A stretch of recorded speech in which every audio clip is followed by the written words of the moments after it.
Atos capítulo 13, versículo 1 diz assim: na igreja de Antioquia havia profetas e mestres, Barnabé, Simeão, chamado Níger, Lúcio de Cirene, Manaém, que fora criado com Herodes, o tetrarca, e Saulo.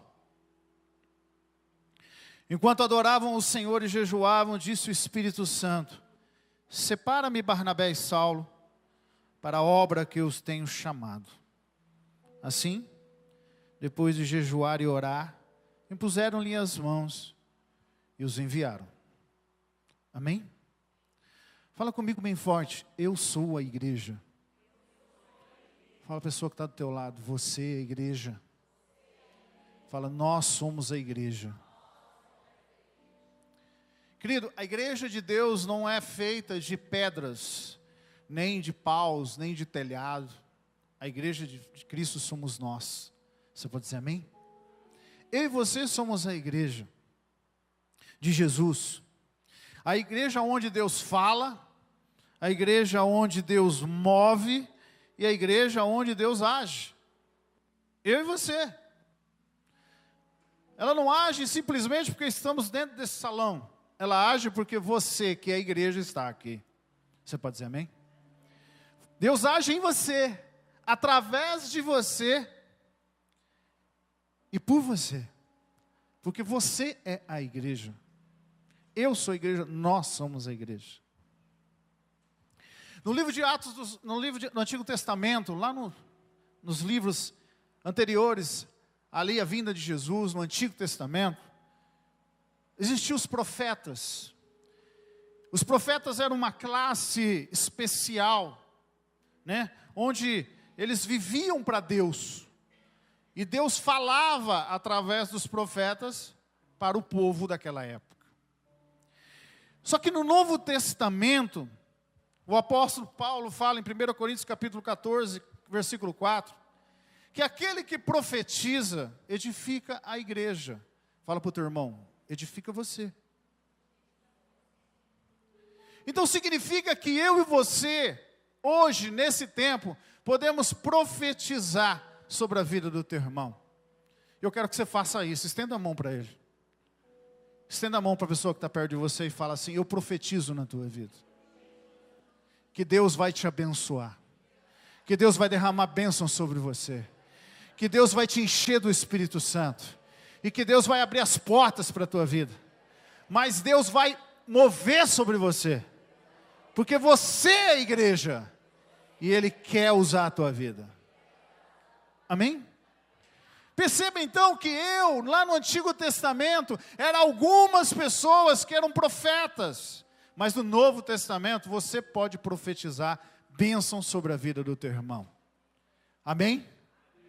Também lá no Antigo Testamento, tinha uma classe chamada mestre, ou rabino, que eram aqueles homens que eram separados para estudar a lei, estudar a Bíblia do Antigo Testamento e ensinar o povo.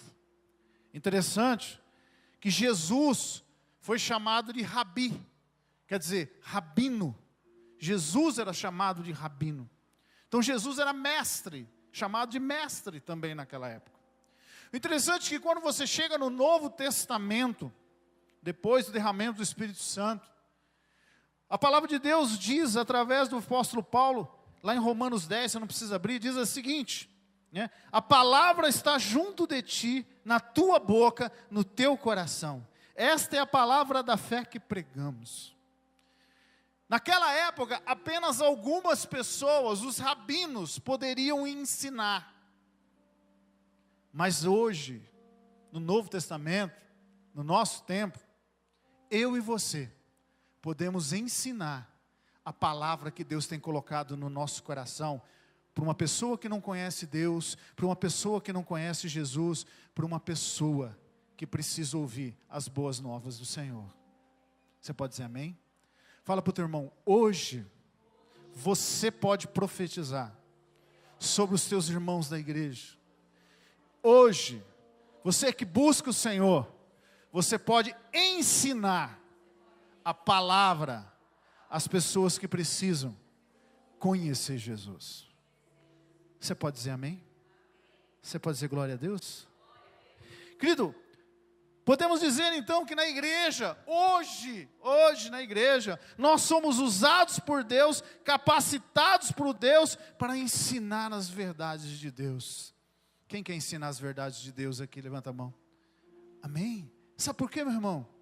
Porque pessoas vão chegar na tua vida, pessoas que precisam aprender de Jesus, pessoas que precisam ser ensinadas sobre Jesus, e Deus vai usar você. Deus não vai usar uma classe especial de profetas e de mestres, como tinha no Antigo Testamento. Não, Deus vai usar você. Você vai ensinar as pessoas, você vai ser usado por Deus.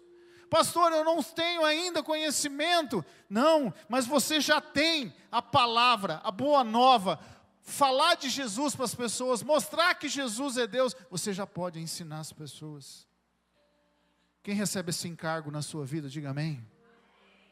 Deus vai colocar pessoas na tua vida para você ensinar. Você pode dizer amém? Interessante que no texto que nós estamos lendo aqui, fala sobre a igreja.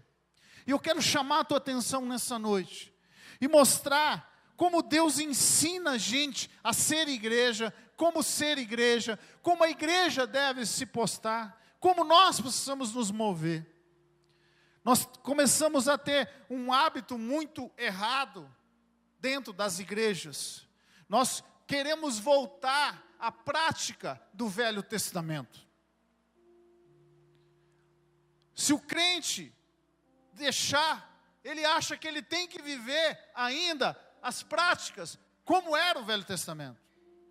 Você estabelece uma classe especial de pessoas na tua vida.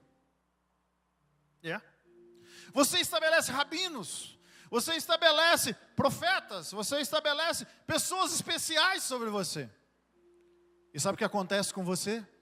Você para e não cresce mais. Eu quero profetizar sobre a tua vida, que toda essa barreira que está impedindo você crescer, está caído por terra em nome de Jesus. A palavra de Deus diz que hoje nós temos livre acesso a Deus. A palavra de Deus diz que Ele deu o Espírito Santo para todo aquele que crê. A palavra de Deus está completa nas mãos de cada um de nós. Hoje você é sacerdote de Deus, você ministra diante de Deus, e Deus quer usar a tua vida para profetizar e para ensinar as pessoas que precisam do amor de Deus. Fala para o teu irmão, Deus está te chamando. Fala assim, Deus está te chamando, para você ser profeta nessa geração, para você ser aquele que ensina o povo. Falou, pessoas chegarão na tua vida e precisam conhecer Jesus, precisa conhecer a palavra, e não vai ter uma classe especial não, é você. Deus escolheu você. Uhul! Aleluia!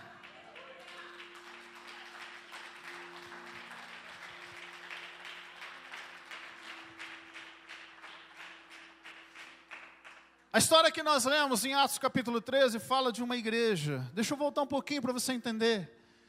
Quando Jesus, ele foi assunto aos céus, ele deixou ali os discípulos, desceu o Espírito Santo, eles foram batizados com o Espírito Santo, começou a igreja. A igreja em Jerusalém estava crescendo, 3.000 pessoas se convertendo, mas existia uma coisa ali na igreja de Jerusalém que Deus não queria que acontecesse. A igreja de Jerusalém se fechou em si mesma. Elas só ficavam ali pregando para os judeus de Jerusalém, falando dos judeus. As pessoas estavam se convertendo sim ali, mas o evangelho de Jesus é para toda a terra. Você pode dizer amém? E aí o que aconteceu? Aconteceu uma grande perseguição. Deus permitiu uma grande perseguição sobre o povo dele, sobre a igreja dele. E o que aconteceu? As pessoas, os crentes, os irmãos começaram a sair da cidade, tiveram que fugir, senão iam ser mortos. E começaram a fugir e andar pelas cidades.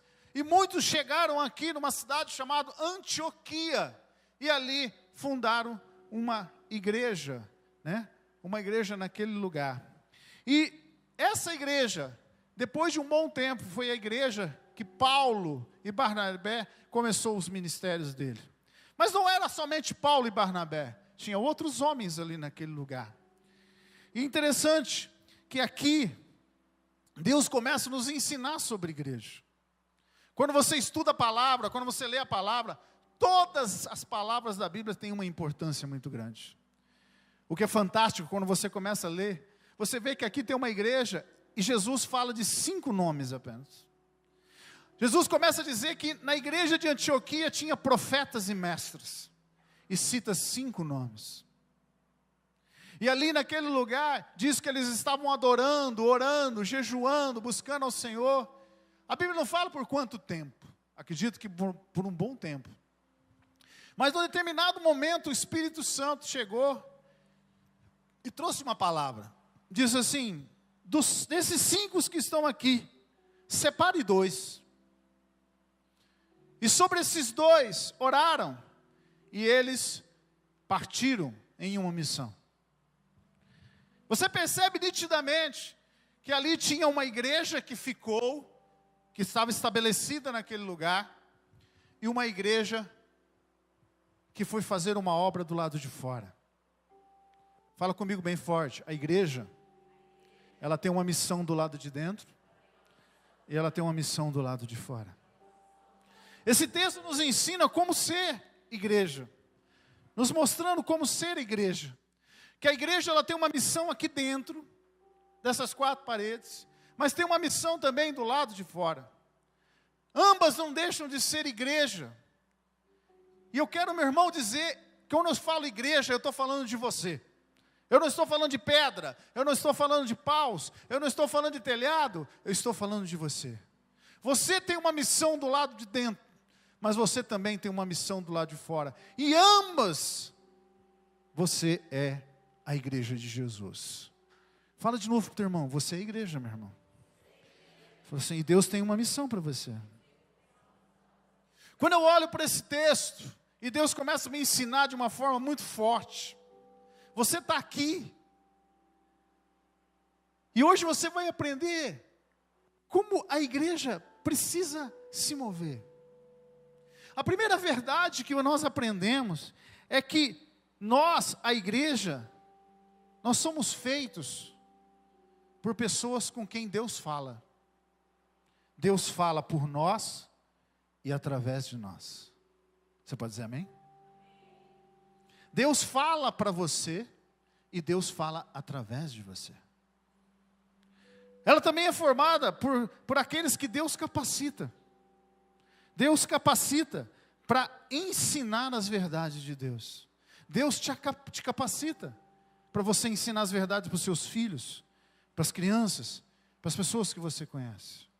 Por isso que, quando Deus começa a falar de Antioquia, Ele fala assim, ali tinha profetas e mestres.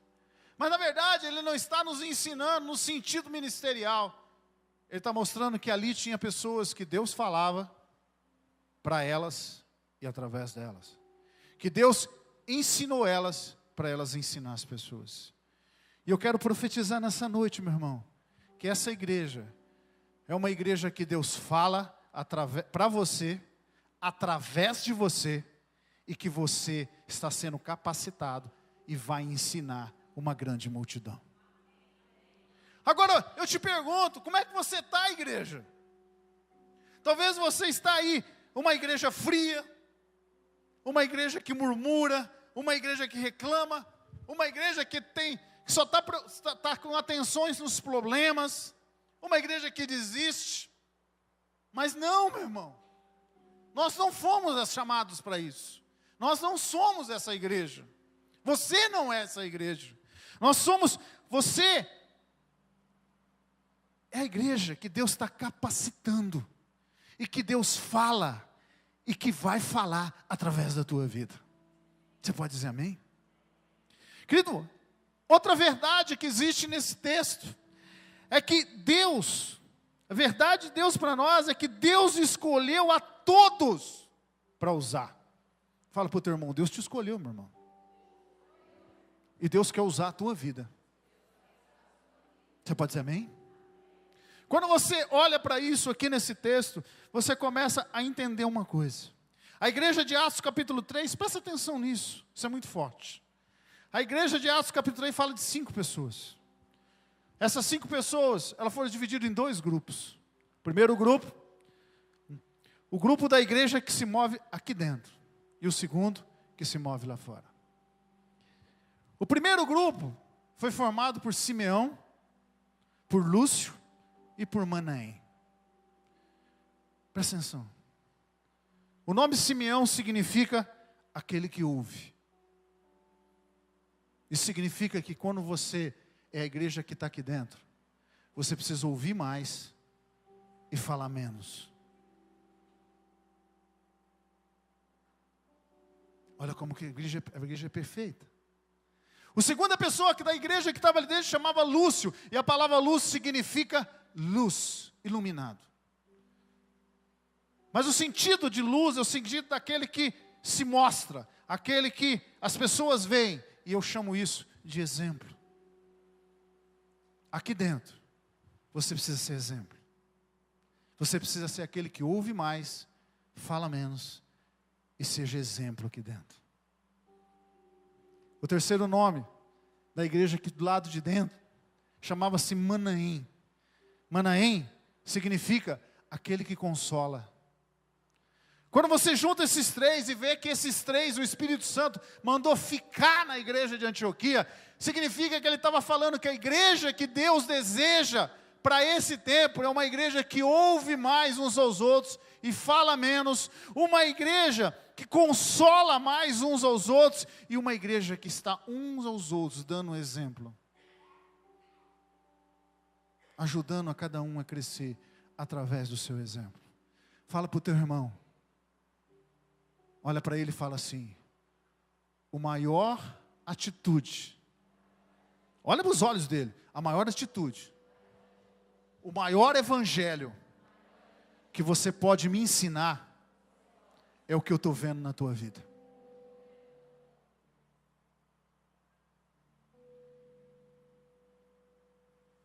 Amados, essas pessoas eram imperfeitas como nós, mas elas decidiram, quando elas estavam dentro da igreja, elas serem exemplo, elas serem consolar uns aos outros.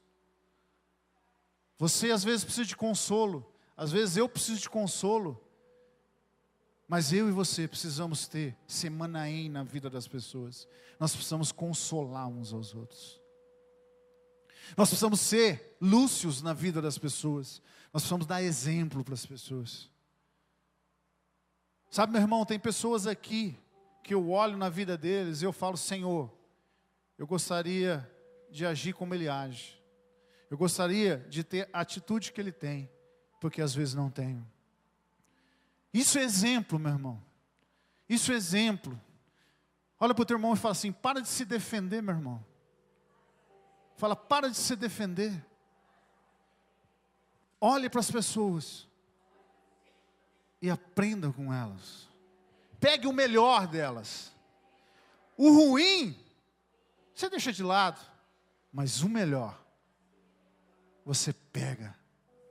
Você começa a ver que a igreja que o Espírito Santo mandou ficar em Antioquia era uma igreja que ouve mais e fala menos. Sabe, meu irmão, Deus é tão perfeito até na anatomia. Deus te deu 2 ouvidos e uma boca. Isso significa que eu preciso ouvir mais e falar menos. Ah, pastor, mas eu tinha que falar. Não, meu irmão, se o Espírito Santo não falou, você não tinha que falar. Ah, mas ele precisava ouvir. Não, ele não precisava ouvir. Se Deus não falou, ele não precisava ouvir. Mas eu não tenho que falar a verdade só é verdade quando Deus manda dizer que é verdade. Como eu tenho dito, às vezes uma verdade fora do tempo, no momento errado, ela pode ser até uma verdade, mas quando você aplica ela no momento errado, no tempo errado, no lugar errado, ela vira uma afronta. Nós ouvimos isso quinta-feira. Jesus era rei. Jesus não precisa pagar imposto. Pedro era filho, o filho é isento. Ele poderia chegar ali no cobrador do imposto e falar: eu sou rei e ele é meu filho, nós não precisamos pagar exemplo. Ele estava falando a verdade. Mas Jesus falou assim, para não escandalizar, porque eles não vão entender. Então, vai lá, pesca e paga. Fala para o teu irmão: meu irmão, eu preciso ouvir mais. Fala: você precisa ouvir mais, meu querido. O livro de Tiago diz que aquela pessoa, o crente, o filho de Deus, que consegue dominar a sua língua, ele domina o corpo inteiro.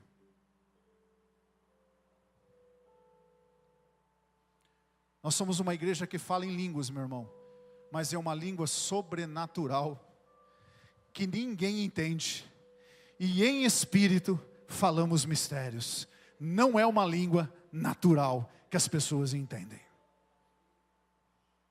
Você pode dizer amém? Então, meu querido, a primeira verdade que Deus está falando com você é que a igreja aqui dentro é uma igreja que ouve mais, fala menos.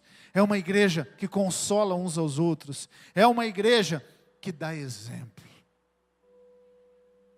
Fecha os olhos e fala: Senhor Jesus, me perdoa, Senhor, se eu tenho falado demais. Me ensina a ouvir mais. Me ensina a ser exemplo. Me ensina, Senhor, a consolar uns aos outros. Amém? Essa é a igreja que ficou. Mas a Bíblia fala que o Espírito Santo falou assim, ó: separa 2 que eu vou mandar. E ela separou Barnabé e Saulo. E quando ela separou Barnabé e Saulo, o nome Barnabé significa filho da luz, ou filho da consolação, mas se encaixa mais filho da luz. E interessante que ele manda o filho da luz para o lado de fora. Olha que coisa linda. A igreja do lado de fora é a igreja filho da luz. E a palavra Saulo significa aquele que eu desejava. Meu irmão, sabe o que eu aprendo? Que Deus, Ele vai te usar lá do lado de fora, porque Ele desejou você. Ele desejou usar a tua vida.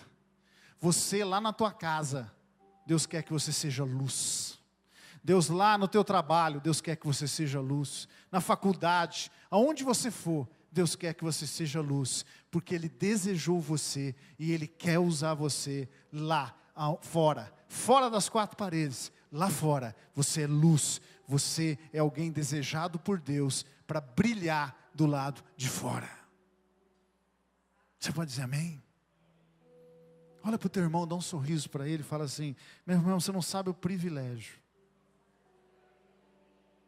que Deus está falando com você. Fala assim: Deus está te ensinando como você tem que viver na igreja e fora da igreja. Você pode dizer amém?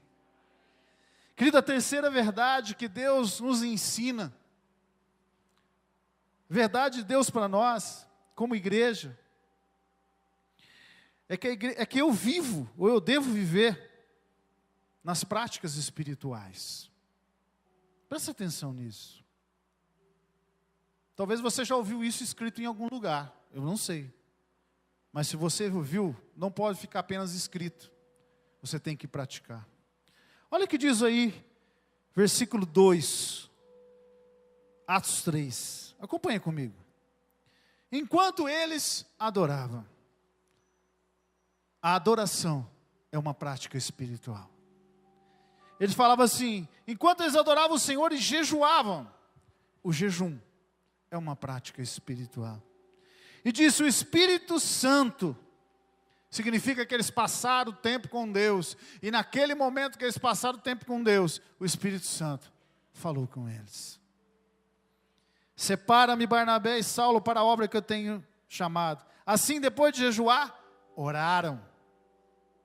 A oração é uma prática espiritual.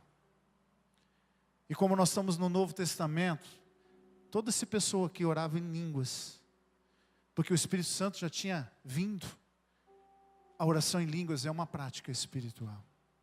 Querido, essas pessoas dessa igreja, elas só se moviam em Deus porque elas praticavam o que Deus estava ensinando. Você não pode ser simplesmente um frequentador da igreja. Pare de ser frequentador da igreja. Pessoas que só visitam a igreja, que só vêm na igreja, que só andam na igreja, mas não pratica o que Deus tem chamado você. Querido, não são as quatro paredes que vão te levar para Deus. Você, igreja, a adoração não parte dos tijolos, a adoração parte de você. A oração não parte dos tijolos, a oração parte de você. Não são os prédios que fazem jejum, é você que faz jejum. Não é o prédio que passa tempo com Deus, é você que passa tempo com Deus. Não é o prédio, o telhado que ora em línguas, é você que ora em línguas, porque você, igreja, isso aqui é um barracão, mas você, igreja. Aquele povo praticava. Você precisa decidir. Muitas vezes nós queremos, como eu falei, voltar ao Velho Testamento. Você quer um pastor orando por você. Você quer um rabino orando por você. Você quer um sacerdote atrás de você. Mas deixa eu te dizer, você é o rabino nos dias de hoje. Você é o sacerdote nos dias de hoje. Você é templo do Espírito Santo nos dias de hoje. Você é a igreja de Deus nos dias de hoje. E eu te pergunto, se pegarmos as ilustrações do Velho Testamento, aonde está o altar do incenso? Na vida dos rabinos? Na vida minha? Não. O meu altar que queima incenso está na minha vida, mas o teu altar que queima incenso está na tua vida. É daí que parte a tua oração.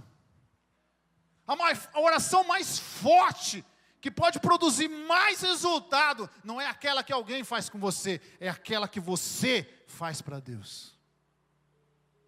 Vira para o teu irmão e fala assim: você, igreja, fala, você tem tudo o que o apóstolo Paulo tinha. Você tem tudo que o apóstolo Pedro tinha. Você tem tudo o que Jesus tinha.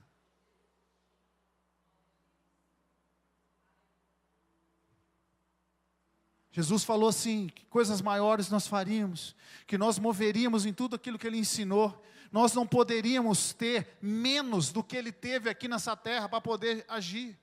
Jesus foi 100% homem nessa terra, e Ele foi cheio do Espírito Santo, e Ele agiu no mover de Deus. Então tudo que Jesus tinha nessa terra, você tem também.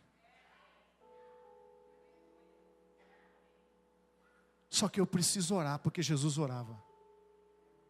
Só que eu preciso passar tempo com Deus, porque Jesus passava. Só que eu preciso jejuar, porque Jesus também jejuou. Eu preciso adorar a Deus, porque Jesus também adorou. Eu preciso falar essas línguas sobrenaturais, porque o Espírito Santo nos move para isso. Olha para o teu irmão, pergunta para ele assim: quanto tempo você passa com Deus, meu irmão? Fala, quanto tempo de oração você tem por dia? Você lê a Bíblia?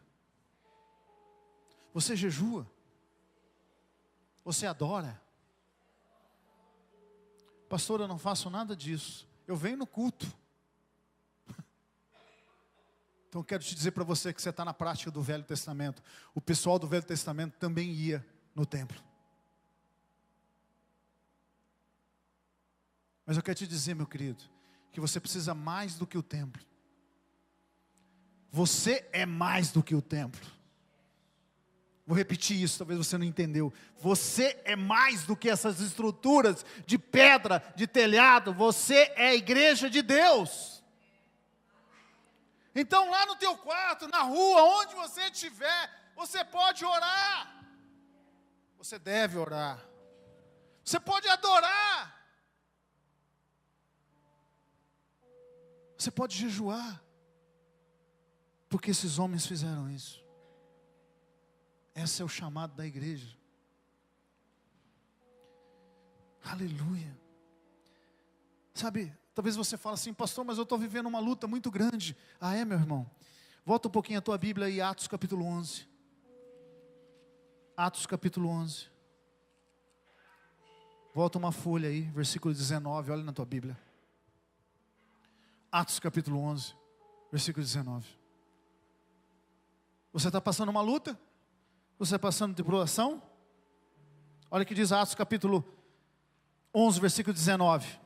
Os que tinham sido dispersos. Fala a pessoa que está do teu lado. Você sabe o que é disperso, meu irmão? Fala para ele, eu vou te ensinar. É alguém chegar na tua casa hoje, 11 horas da noite, e falar assim para você: cata só a roupa do corpo e foge da cidade, senão tu vai morrer.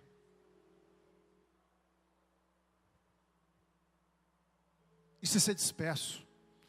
Aqueles crentes, filhos de Deus, eles tiveram que fugir das casas deles, porque senão iam morrer. Você imagina, meu querido, você deixar suas coisas, deixar casa, deixar pessoas que você conhece na rua, deixar roupa, deixar seus bens e sair da tua casa? Senão você morreria. Hã? Você acha que o que você está passando, essa luta que você está passando, é maior do que alguém acontecer isso? Acho que não. Mas vamos continuar. Olha o que diz aqui, versículo 19. Os que tinham sido dispersos por causa da perseguição desencadeada pela morte de Estevão, chegaram até a Fenícia, Chipre e Antioquia. E o que eles fizeram? Olha para mim, deixa eu ler. Vê se está escrito isso na tua Bíblia.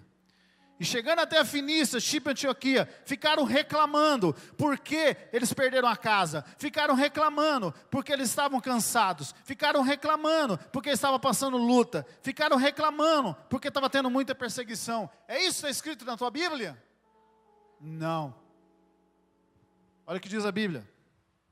Chegaram a Chipre e Antioquia, anunciando a mensagem apenas para os judeus. Alguns deles, todavia, cipriotas e sirineus, foram até Antioquia e começaram a falar também para os gregos, contando as boas novas a respeito de Jesus Cristo. A mão do Senhor estava com eles, e muitos creram e se converteram ao Senhor. Escuta, você sabe qual que é a tua maior dificuldade? Você dá mais ênfase ao teu problema do que ao teu chamado. Você vive mais o teu problema do que o que Deus quer fazer através da tua vida.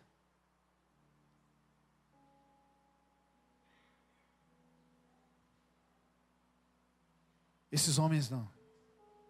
Escuta, esses homens perderam tudo. Mas aonde eles passavam, eles não estavam reclamando da situação deles. Eles estavam anunciando a boa nova de Jesus. E as pessoas daquele lugar começaram a receber a boa nova de Jesus. E eu sou ousado em dizer que na verdade a atitude deles, eles não perderam. Eles ganharam. Olha para o teu irmão e fala assim: para de gastar tempo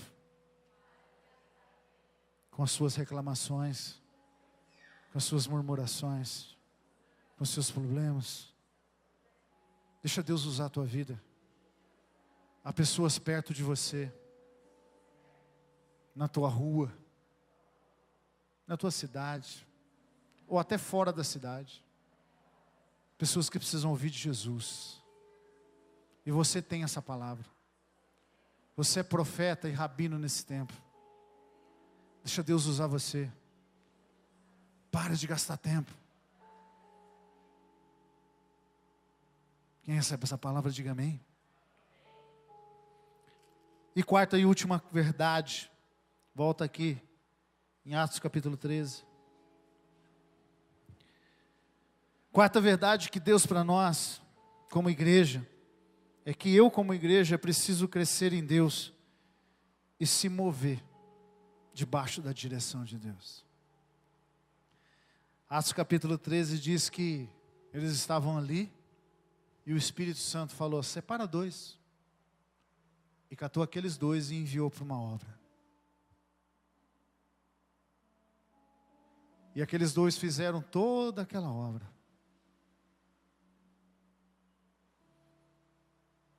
Sabe, meu irmão?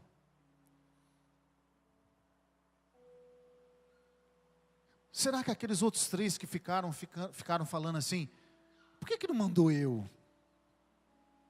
Ah, mas eu sei mais que Paulo. Ah, eu sou mais espiritual do que Barnabé. Por que mandou eles 2 e não mandou nós 3? Por que não mandou todo mundo? Não, você não vê aquelas pessoas fazendo isso. Você não vê aquelas pessoas preocupadas com o ministério do outro. Alô?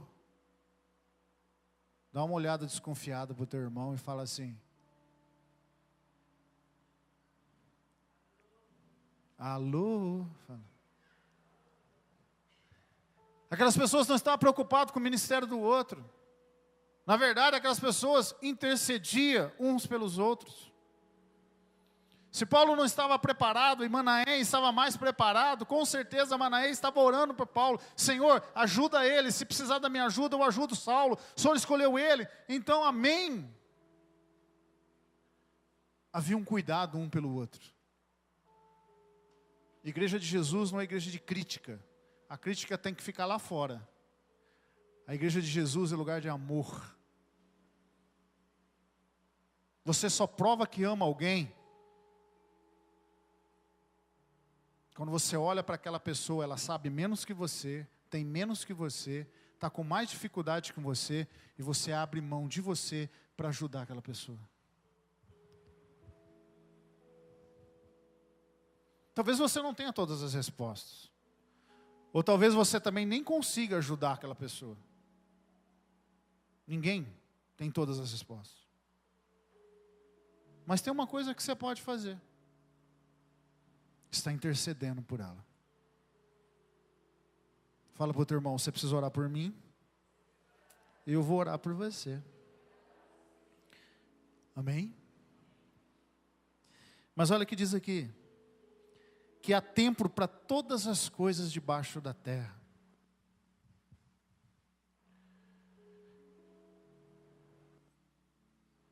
Muitas vezes nós vemos pessoas muito ansiosas, né? Ah, eu queria crescer em Deus, pastor. E o crescer em Deus do crente, sabe qual que é? Tocar no louvor. O crescer em Deus no crente é pregar. Esse é o crescer em Deus. Mas deixa eu te dar um ensinamento diferente de crescer em Deus. Quem quer crescer em Deus aqui, diga amém. Não senti firmeza não. Quem quer crescer em Deus aqui, diga amém.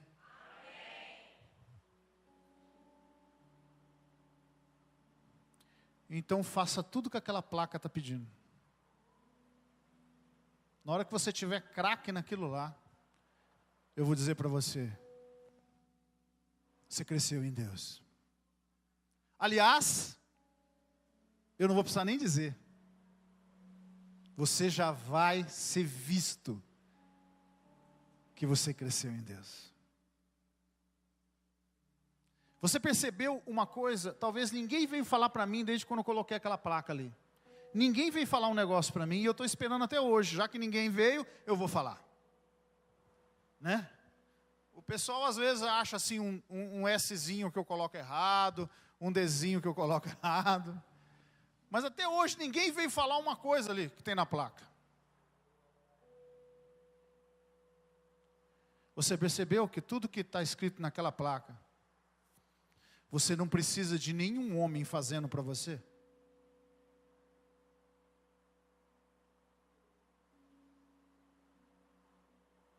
Você percebeu que tudo que está ali é você com Deus?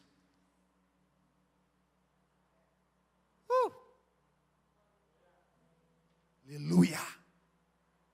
Meu irmão, essa igreja não precisa de colocar um intermediador entre você e Deus. Essa igreja quer que você cresça, que você se movimente, que você exerça o teu ministério, que Deus mova na tua vida, que Deus use você plenamente para abençoar, não só a tua vida, mas como a própria igreja. Deus quer usar você, não quer usar alguns. Deus não precisa usar só os pastores, Deus quer usar a tua vida.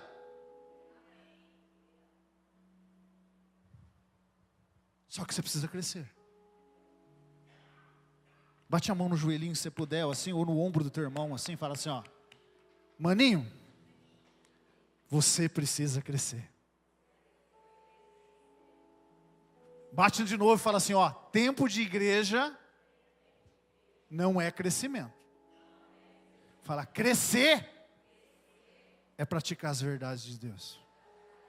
Fala, então a partir de hoje, entra no teu quarto, passa tempo em oração, medita na palavra, ora todo dia, ora em línguas, jejua, adora, confessa a palavra, coloca em prática todo dia isso na tua vida. Ninguém vai precisar falar que você cresceu, as pessoas vão ver que você cresceu. Você pode dizer amém?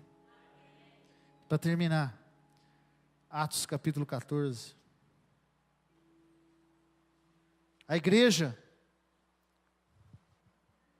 é aquela que dentro das quatro paredes, ela é aquela que ouve mais do que fala, é aquela que dá exemplo, é aquela que consola.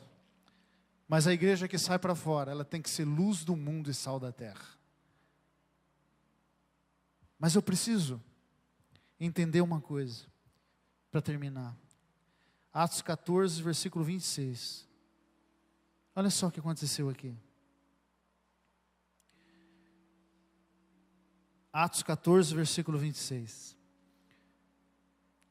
Átila navegava de volta a Antioquia, onde tinham sido recomendado a graça de Deus para a missão que agora haviam contemplado. Chegando ali, reuniram a igreja e relataram tudo o que Deus tinha feito por meio deles, e como abrir as portas da fé aos gentios, e ficaram ali muito tempo com os discípulos. Para mim terminar, olha para mim. Paulo e Barnabé, a igreja que saiu para fora, depois de um bom tempo ela voltou, e se reuniu com a igreja de dentro. Ela falou tudo o que Deus estava fazendo lá fora, mas ouviu daqueles homens tudo que a igreja estava fazendo, Deus estava fazendo lá de dentro. Eu aprendo uma coisa: quando um povo resolve mergulhar em Deus, praticar aquilo que Deus está ensinando, Deus começa a fazer tanto do lado de dentro quanto do lado de fora. A igreja, ela tem que se mover, a igreja tem que acontecer, porque aqui está o Espírito Santo. Mas você é a igreja, não são as paredes, é você. E eu quero terminar dizendo o seguinte: você precisa decidir hoje, parar de focar as suas perseguições, e decidir ser e viver e se mover como igreja, porque você é a igreja de Deus. Você pode dizer amém?